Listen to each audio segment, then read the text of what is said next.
El 12 de octubre de 1492, 3 barcos españoles, la Santa María, la Pinta y la Niña, descubrían América.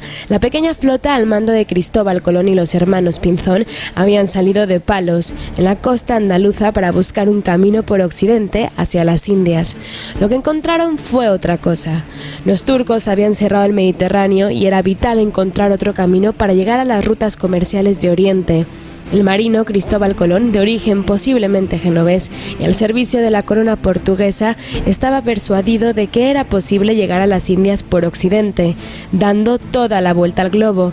En Portugal, la Junta de Matemáticos desechó su hipótesis. Con las medidas conocidas de la Tierra, ninguna carabela podría soportar semejante viaje. Contra lo que dice la superstición moderna, los hombres del siglo XV sabían sobradamente que la Tierra era redonda y conocían sus medidas, aquellos 40.000 kilómetros por el ecuador que midió el griego Eratóstenes. Efectivamente, era imposible cubrir el trecho que señalaba Colón navegando sin escalas. El navegante, contrariado, acudió a la corte de la otra gran potencia marítima del momento, Castilla, que en aquellos momentos ya estaba dinásticamente unida a Aragón y por otra parte culminaba la conquista del Reino de Granada, el último reducto musulmán en la península. Colón convenció a los reyes católicos Isabel y Fernando de que era posible alcanzar las Indias navegando hacia occidente.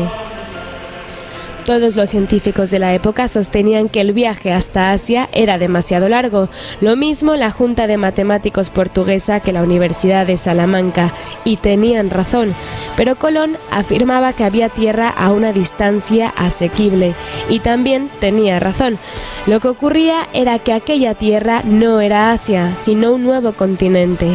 ¿Cómo sabía Colón que ahí había tierra? Eso siempre será un misterio, en realidad el único gran misterio de aquel episodio.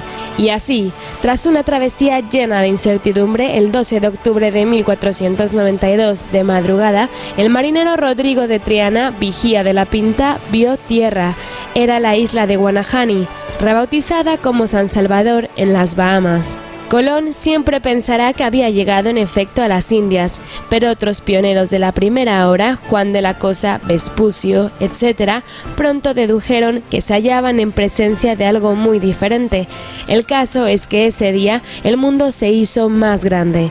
España comenzaba una de las aventuras más fascinantes de todos los tiempos. En el medio siglo posterior, los españoles iban a explorar, conquistar y poblar un territorio 20 veces superior al de la península ibérica, trazando rutas en 2 océanos. Aquel 12 de octubre de 1492, España determinó la historia universal. Fray Bartolomé de las Casas es uno de los personajes más polémicos de la historia de España. Sincero justiciero o mitómano fabulador, quizás ambas cosas. Las Casas marchó a América en 1502 como conquistador de la isla de la Española, actual Santo Domingo. Por sus servicios como soldado, recibió tierras, oro y siervos. Allí, en la Española, los misioneros pidieron desde 1511 un trato más justo para los nativos. Bartolomé, en aquel momento, era de los que se oponían a estas reivindicaciones. En 1512 se ordenó sacerdote y emigró a Cuba, donde va a ser el único clérigo de la isla. Recibió un repartimiento de indios que empleó para sacar oro de las minas y para el trabajo en granja. Pero 2 años después se plantea de golpe que el trato que estaba dando a los indios era injusto. Reúne a las autoridades y les dirige un inflamado discurso donde renuncia a sus siervos y a su hacienda y afirma que nadie se salvará si no siguen su ejemplo. ¿Qué le ha pasado a Fray Bartolomé? Imposible saberlo. A partir de ese momento, todos sus escritos explotarán la misma idea.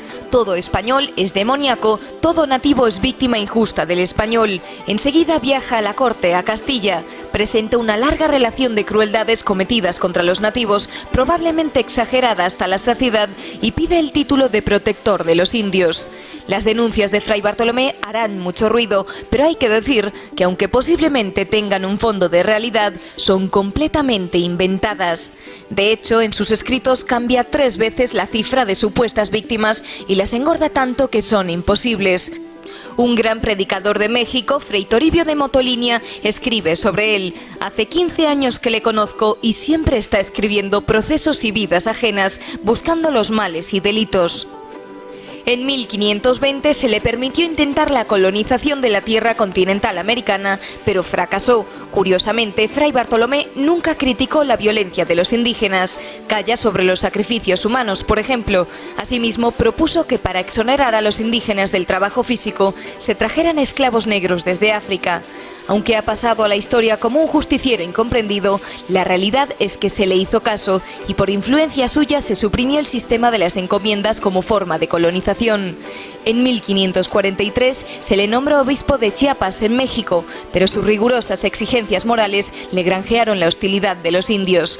4 años después regresó a España y ya nunca volvería a América.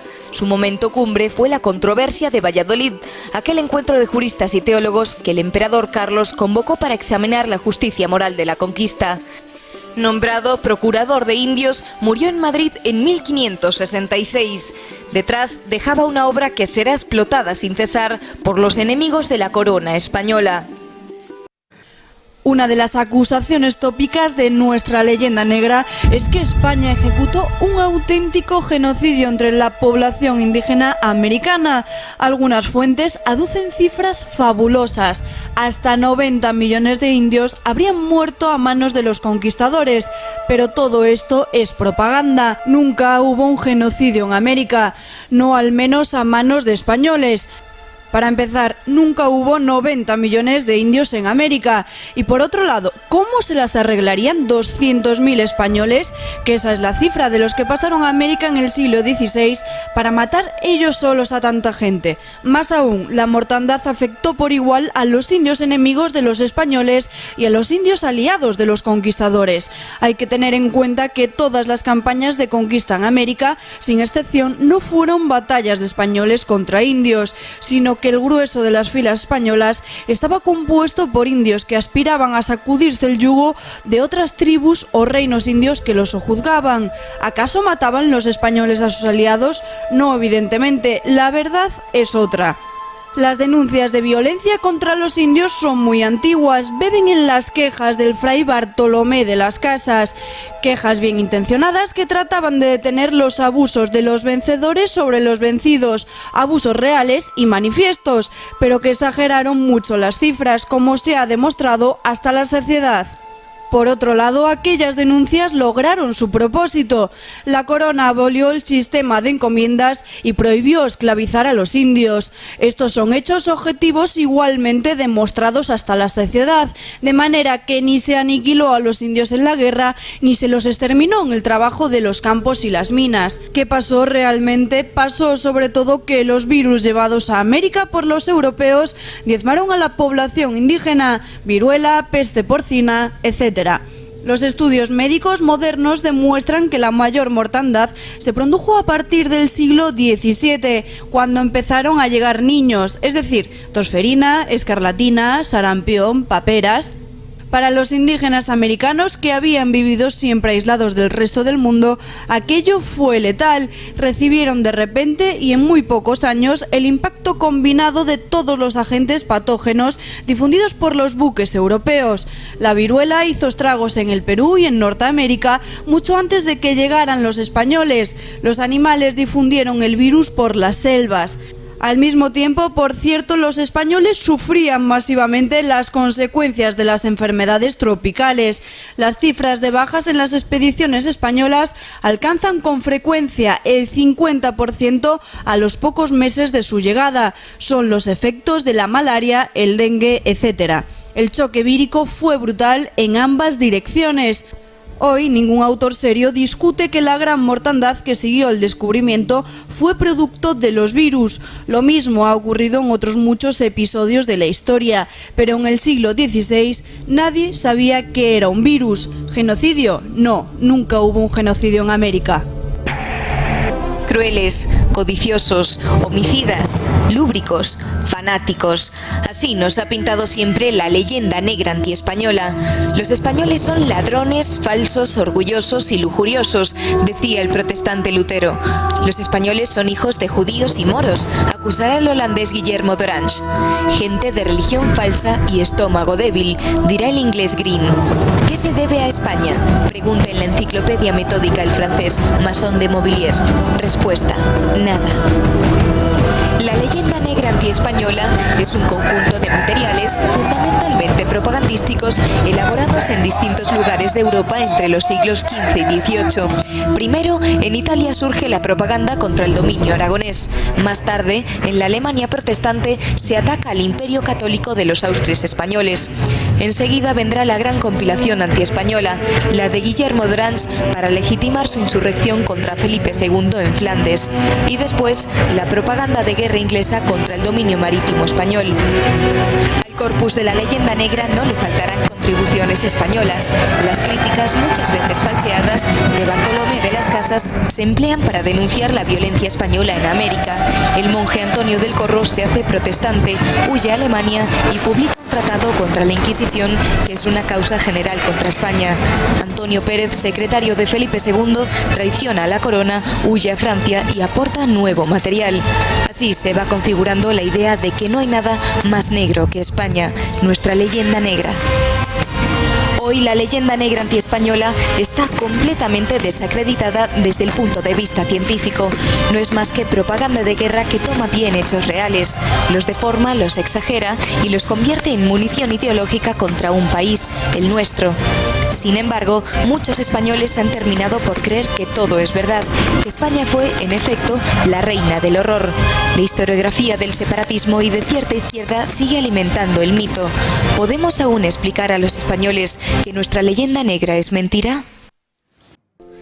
La mayor parte de los autores del 98 se centraron en el problema de España. Solo uno de ellos vislumbró con claridad lo que estaba pasando en el mundo: el hundimiento de las formas políticas decimonónicas, la explosión de la técnica, la universalización del dinero, el surgimiento de la figura del trabajador.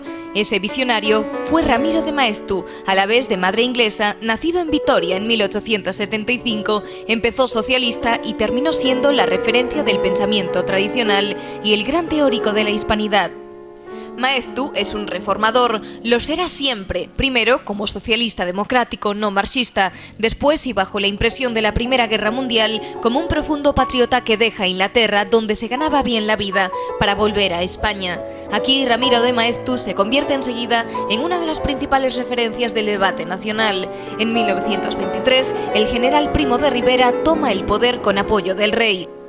Maeztu ya tenía entonces un modelo: tradicionalista, católico, corporativista, hispánico. Se adhiere al régimen de Primo de Rivera, quiere dar forma política a sus ideas, entra en la comisión que debate elaborar un proyecto constitucional y lleva allí sus ideas sobre una democracia orgánica. Quedará en agua de borrajas. Decepcionado, en 1928 acepta la embajada de España en Argentina. Allí nacerá otro concepto clave en su pensamiento, el de hispanidad: servicio, jerarquía y hermandad, dice Ramiro, el lema antagónico al revolucionario de libertad, igualdad y fraternidad. Caerá la monarquía y llegará la república. Desde unos meses antes de 1931, Maeztu ha empezado a alentar a un grupo de intelectuales conservadores, Acción Española, que apuesta por una línea inequívocamente tradicionalista, hispánica y católica. Acción Española se convierte en revista en diciembre de 1931. Maeztu la dirige. Su propio espíritu es de un compromiso sin paños calientes. Así se definía ella misma. Todo lo que vale, la fe, la patria, la tradición, la cultura, el amor, la amistad, tiene que ser defendido para seguir siendo. Ser es defenderse, y los maestros de la defensa son los caballeros. Esa es su función y su razón de ser. Sus posiciones intelectuales le convirtieron en enemigo de la República, incluso fue detenido. En 1933 obtuvo un escaño como diputado por el grupo monárquico Renovación Española y al año siguiente publicó Defensa de la Hispanidad, la exposición más sistematizada de su ideario. En 1935 ingresa Maeztu en la Real Academia, pero España está ardiendo y la ola de violencia ya no va a dejar a salvo a nadie. El 30 de julio de 1936, ya iniciada la guerra civil, una cuadrilla de milicianos y policías detiene a Ramiro de Maeztu en Madrid. El diario socialista Claridad le había señalado como escritor traidor. Después de 3 meses de cautiverio, será asesinado por los milicianos del Frente Popular. Estas fueron sus últimas palabras ante el pelotón de ejecución. Vosotros no sabéis por qué me matáis, pero yo sí sé por lo que muero, porque vuestros hijos sean mejores que vosotros.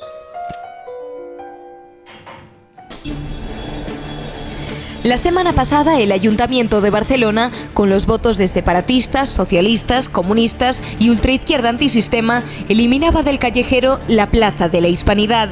Separatistas e izquierda coinciden en el odio a la hispanidad, pero ¿qué es exactamente la hispanidad?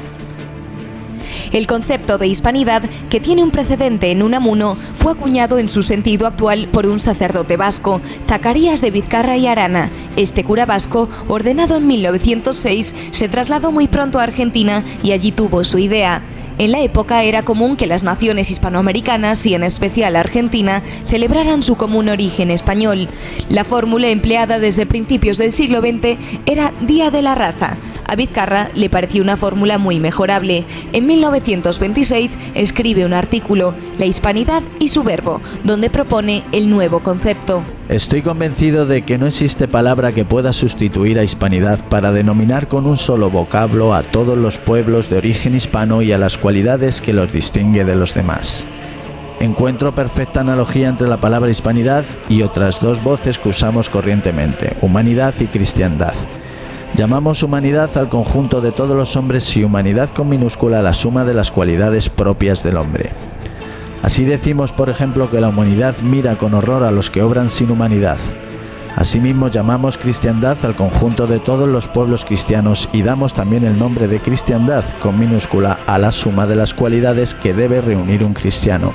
Por supuesto, nada más fácil que definir las dos acepciones analógicas de la palabra, hispanidad. Significa, en primer lugar, el conjunto de todos los pueblos de cultura y origen hispánico diseminado por Europa, América, África y Oceanía.